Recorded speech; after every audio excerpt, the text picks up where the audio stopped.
नेपाल एक ऐसा देश जो दुनिया भर में जाना जाता है अपनी शांतता, हिमालयन ब्यूटी और टूरिज्म के लिए। लेकिन अब क्यों वही नेपाल कर्फ्यूज, गोलियों की आवाज और सड़कों पर लाशें झेल रहा है? हे बाबा, मैं खुशी राठौड़। एक डिजिटल क्रैकडाउन ने इस पीसफुल कंट्री को पूरी तरह से हिला कर रख दिया है। तो अब सवाल बस एक है, ये सब क्यों हो रहा है?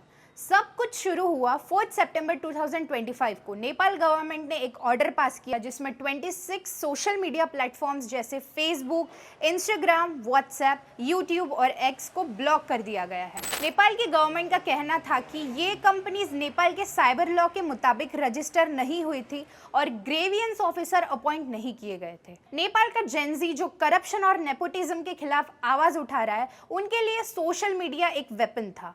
जब वो बैन हुआ तो सिर्फ 4 दिन बाद ही 8 सितंबर को काठमांडू के साथ साथ पोखरा और भरतपुर में मैसिव प्रोटेस्ट शुरू हो गए। स्टूडेंट्स यूनिफॉर्म में सड़कों पर निकल गए। उनका बस एक ही नारा था, shut down corruption, not social media. लेकिन जैसे जैसे भीड़ बढ़ी, शांति से शुरू हुआ ये आंदोलन वॉयलेंट बन गया।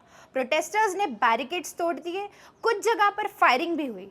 पुलिस ने क्राउड कंट्रोल के लिए टीयर गैस, वाटर कैनन्स और रबर बुलेट्स का भी यूज़ किया। लेकिन रिपोर्ट्स के मुताबिक कुछ जगह पर लाइव बुलेट्स तक फायर हुई है और इसका परिणाम भयंकर था। कम से कम 19 लोगों की मौत और 100 से भी ज़्यादा लोग घायल हुए हैं। इस ट्रेजेडी के बाद नेपाल के होम मिनिस्टर और भी ऑफिशियल्स ने रेजिग्नेशन दे दिया है।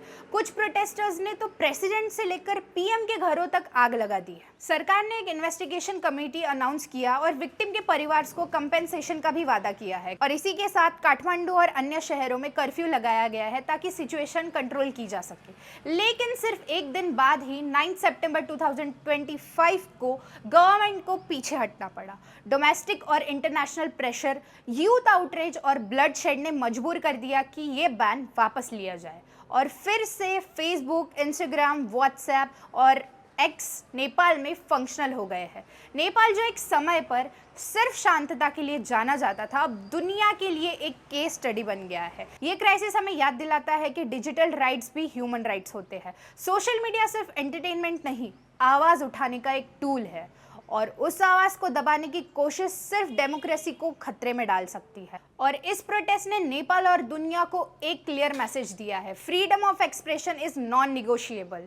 आपको इस विषय पे क्या लगता है, हमें कमेंट्स में अपनी राय ज़रूर बताइए और ऐसे ही अपडेट्स के लिए बने रहिए हे बाबा के साथ।